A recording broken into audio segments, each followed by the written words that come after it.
Welcome to the video lecture series Culture, Worldview, and Origins. We're Tim and Holly Nyquist. This is number 5 of the video lecture series on origin of dinosaurs. What we're looking at is the biblical framework of how to understand how dinosaurs fit into the biblical record from a non-Western cultural tendency perspective. What we'd seen in the previous series is that somehow the animals, the behemoth and Leviathan that God uses in conversation with Job. Now again, to have that conversation, you have to have an open system. So you believe in an open system, you believe that the Creator God inhabits the same world as the creation itself, and that the spiritual world is not a different dimension or different world, but it is part of the same physical world. So that is a difference in our standpoints of what can create conflict between the Western and non-Western thinking patterns. But anyway, in this non-Western perspective, we've seen that the biblical parameter does talk about some very special animals, the behemoth and Leviathan, not just the biblical record, but a record of God speaking to Job. Where were you when I created these animals that reflect the glory and majesty and divine nature of me, the Creator? So what we're going on to now, and what we've kind of ended with, is that Leviathan was going to be punished, and then it uses the term the great red dragon, and that it was in heaven and it made war. And then it says then Satan and the great red dragon, or Satan as the great red dragon, were then expelled from heaven. And it's kind of like, okay, who is Satan? What was Satan? Satan was a created being, but not created as Satan, but created as Lucifer, which is light, which is and somehow Lucifer had a very high position, and from his high position he fell. He fell because of arrogance and pride, which the biblical record psalmist talks about, that man in his pomp and pride without understanding is like a beast. And that seems to what has happened, is that Lucifer became puffed up, and he fell from his position and became as a beast, became as a terror, and was cast out of the heavens to earth, and now is making war on earth against the manhood, against the created beings that were created in the image of God. So what about this Lucifer? What happened to him? And this is what this lecture, number 5, is tracing a little bit about what happened to Lucifer. And what we do is we find that in Ezekiel chapter 28, verses 1 through 19. It's kind of a long reading, but it's a condemnation on a king of Tyre. But many have taken this as it's a double fulfillment, as it may be about the king of Tyre, but there's other mentions in this context that say things that the king of Tyre could not have been there and could not have been that person. So listen to this as we read and understand that this is the beginning and the creation of Lucifer. Now, some equate Lucifer as being the half-brother or the brother of Jesus. And it's kind of, well, that's very satanic or very unbiblical to go that route, because the biblical record, one, states that Jesus was not created. He was born, but born meaning as an entrance into the physical world. But that's not when he existed. He existed from the foundations of the world. How and when did Satan exist? Well, Lucifer, he was created. And that's what we're going to read about from Ezekiel 28, verses 1 through 19. The word of the Lord came again to me, Ezekiel, saying, Son of man, say to the leader of Tyre, Thus says the Lord God, because your heart is lifted up, and you have said, I am a God, I sit in the seat of the gods, in the heart of the seas. Okay, where does this king sit? In the seat of God, in the heart of the seas. I sit in the seat of gods, in the heart of the seas. Yet you are a man and not God. Although you make your heart like the heart of God, behold, you are wiser than Daniel. There is no secret that is a match for you.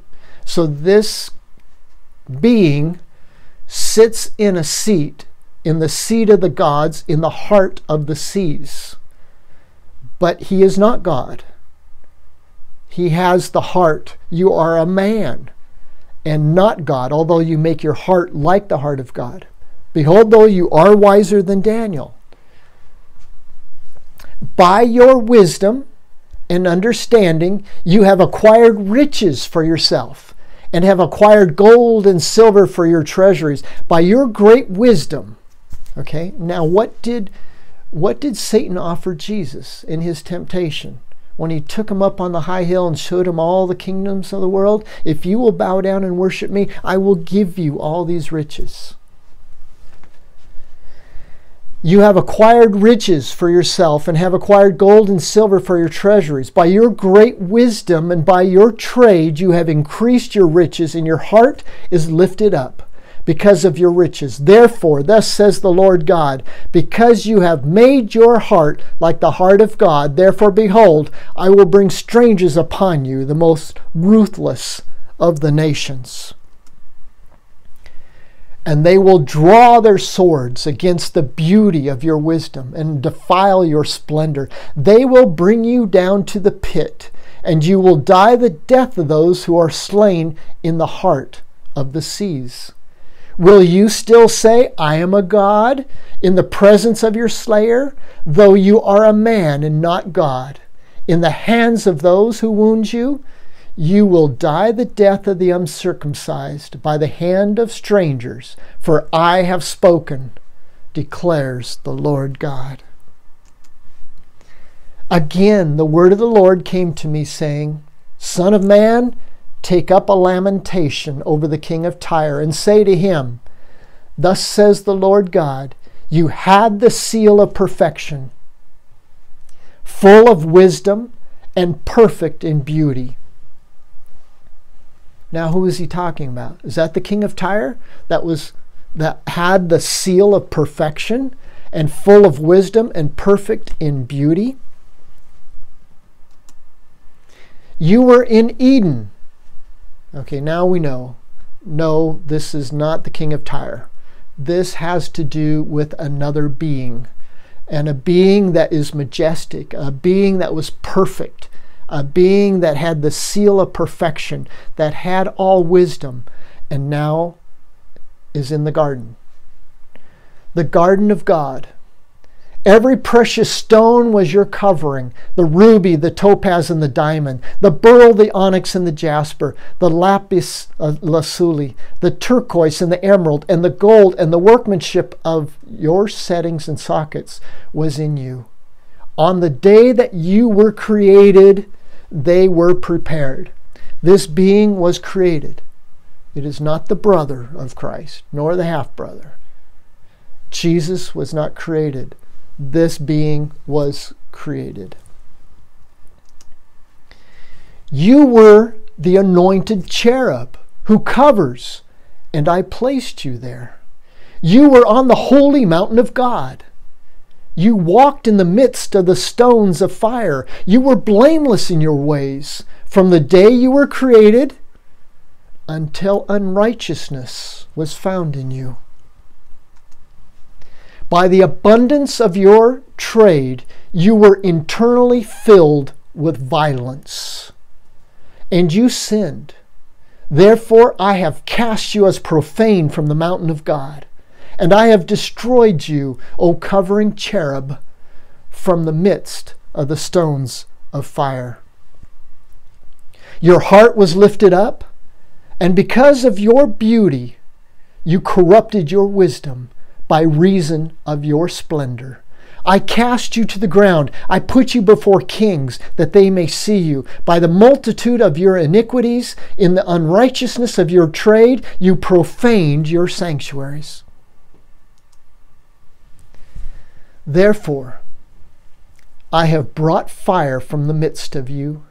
It has consumed you, and I have turned you to ashes on the earth in the eyes of all who see you. All who know you among the peoples are appalled at you. You have become terrified, and you will cease to be forever. The king of Tyre, which seems to have some sort of fulfillment in Lucifer. What happened to him? He was created. He was created as a covering cherub. He was on the mountain of God.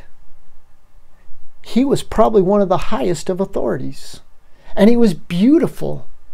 And he was complete in perfection, the seal of perfection and wisdom. And what happened? Pride, arrogance, jealousy, all took over. Man in his pomp, without understanding, is as a beast that perishes. That seems to be what has happened to this cherub. He was cast out of the presence of God when his unrighteousness was uncovered. And now he has become the enemy of God. And he has been cast out of the heavens. He lost the battle. He has been cast out of the heavens, he and his followers, to earth. So it's a spiritual warfare. And that is what the non-Western perspective understands and believes, in that we do not battle against flesh and blood. We do not battle against the physical world or physical things, but we battle against spiritual forces and principalities of power. We battle against Satan and his followers. And we are unable to physically win. We must spiritually be born again of the power and the blood of Jesus Christ, who conquered on the cross the powers of darkness that could not hold him. He rose again. Therefore, being under the blood of Christ, we are now more than conquerors.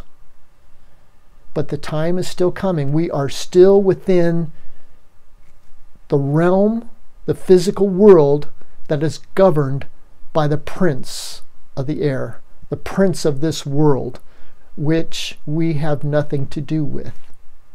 So we must be careful how we walk and not fall, but keep our eyes and focused upon the author and perfecter of our faith. This is Dinosaurs, origin of, number 5. We have one more to go to wrap up. Again, thanks again for joining me. We're Tim and Holly. You can find us or communicate with us at those addresses. Thanks again.